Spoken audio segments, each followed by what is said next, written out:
Welcome to Markets Now. I'm Michelle Roque with Scott Varilek of Kooima Kooima Varilek, and closes on Friday mostly higher with a few exceptions, wheat and the nearby December live cattle futures.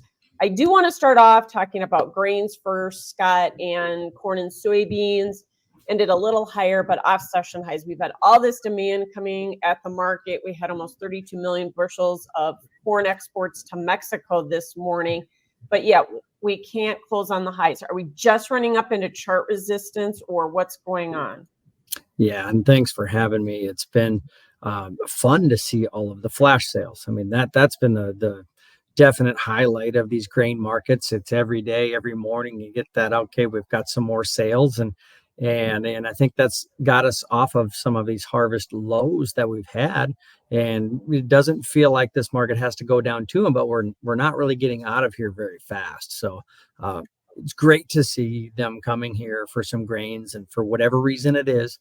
One, we've got a low price. So, low prices cure low prices. We hear that all of the time. We've got a value product for the market at an affordable price. So yes, some of that, but is it uncertainty of the election coming up? Maybe that's also steering some countries to our door saying, hey, I want to get these purchases done now to make sure I have it.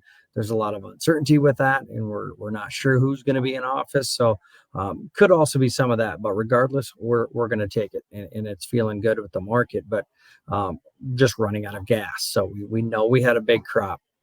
With that's still there. At least we're at the end of harvest, to where for producers, you're kind of out of time, and whether you're going to pay storage, whether you're going to sell, I think that's all kind of happened and is into the market. But we've still got a large crop coming, and we've got to look to the South America to say, hey, what's their weather forecast looking like? And hearing, possibly, below expectations for November for rainfall, but not with certainty. I think that it's, no major alarms going off there as of now. So we're just going to have to look ahead to see if this demand is going to carry through. We've got a lot of grain to move. We've got low water levels, higher dollar, but we're still seeing sales right now. So I think with all of that jumbled mess, here we sit steady. I don't think it's high enough to say you want to sell it, and maybe not low enough for guys to jump in and buy it. So here we sit and kind of spin just a little bit here. Yeah, no doubt. So you mentioned maybe some front loading here by export customers ahead of the election due to tariff and trade concerns. What happens after the election? One, did the funds, are they on the sidelines right now? And what do they do after the election? And then does this end user demand, does it dry up? I think, such a loaded question with what's going to happen after the election, with unsure who's going to get in and what's going to move the market either way. So I think we've just kind of seen a little bit of both political parties and what they can do to markets. So I think you just kind of turn to that a little bit. But the sun is going to come up the next day, whether it's the person you wanted in or not. And I think it won't take us that long to figure that out. And we just need to move back onto fundamentals, in my opinion. So decrease the volatility once we're done and through it. I don't think it increases volatility because somebody got in. I think we're all going to say, okay, I'm still here. I'm still trading. I guess I'll be okay. So maybe just a little bit too much of the wound tight kind of feel to it.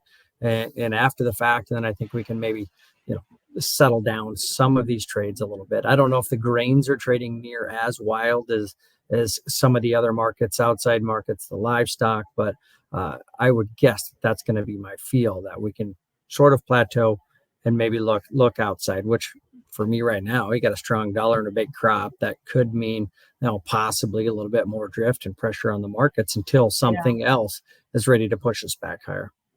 One point I wanted to talk about in terms of the soybeans. Soybean meal made new contract lows today, while soybean oil was going the opposite direction. That's above the 200-day moving average. It seems like it's following palm oil. And then you had a big 30,000 metric ton sale of bean oil to India. We never have that. What is going on in that market?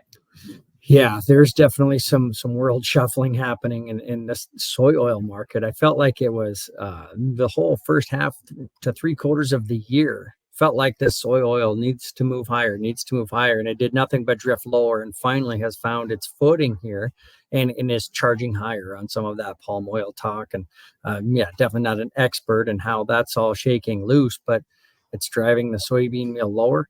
It feels like the soybean meal's been at a price that for an end user, you're very excited to see that price that low, and you've been locking in needs all the way down, and now we're below 300, which is such a rarity over the last several years. So for me, I think that the soybean meal is going to find some footing down in here sooner rather than later, just on that value buying kind of take there. And oil, just a little bit of a wild card there.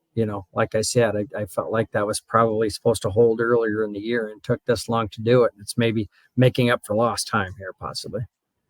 Okay, cattle market, obviously your specialty. So let's talk about the fact that we had steady cash trade this week, a couple of days of what looked like a correction, a little bit of a reversal in the December live cattle. We did come back here today pretty decently, but are you concerned this is topping action?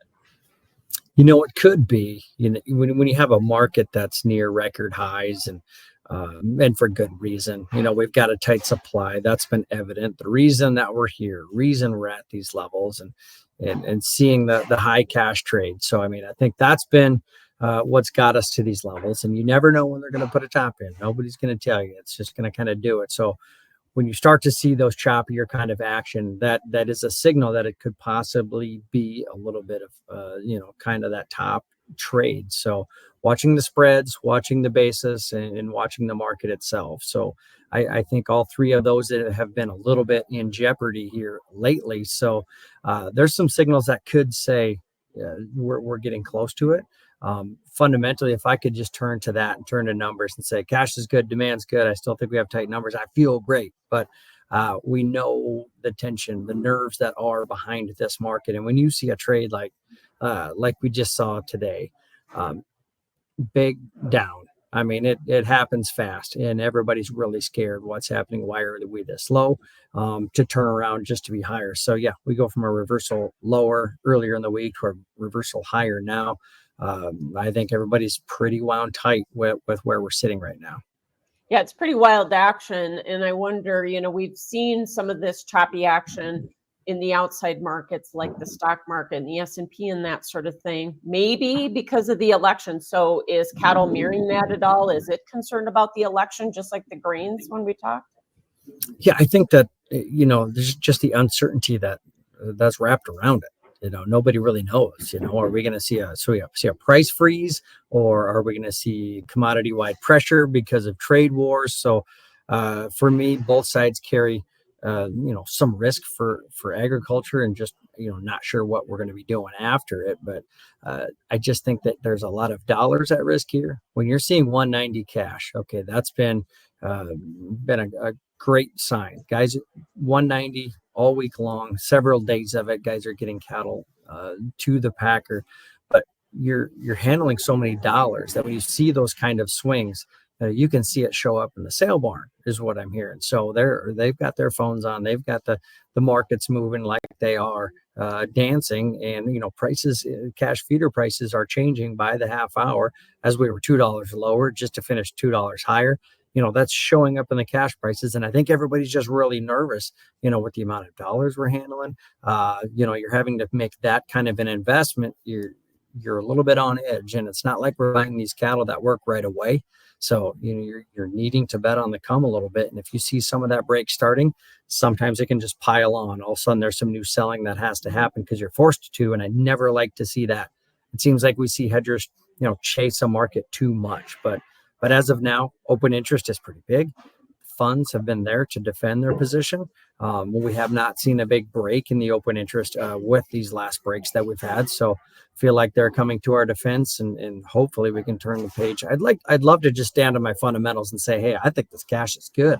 I'm seeing cattle being shipped from Iowa, Nebraska, Kansas, all the way to Texas because packers are trying to shuffle to make room to see where the cattle are need to be. So I just think that's those tight numbers. I would love to just stand on that. This volatility is just tough to swallow. Yeah. Just quick, new contract ties in the hogs. We can continue that contra-seasonal rally. What's going to turn it? What's going to make it stop? Well, yeah, I think it's already eclipsed where we thought it could go. So we're all trying to look back and say, I think the numbers right now, we're in a little bit more of a hole than what we expected. Maybe some of the numbers that we were thinking were coming from the USDA did not show up, and hearing that maybe, okay, there were some PERS, some of those kind of issues that created a little bit of a hole right now.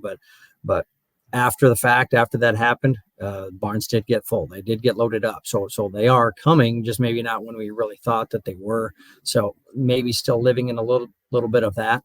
Demand has been good. Cash has been good. So those have been holding this market higher. And it feels like a market that the funds are long and the producers are short. And maybe that's all we need to say about it. Funds are long, producers are short. So we're fighting it. So. All right. Thanks as always, Scott Varilek with Kooima Kooima Varilek. That is Markets Now.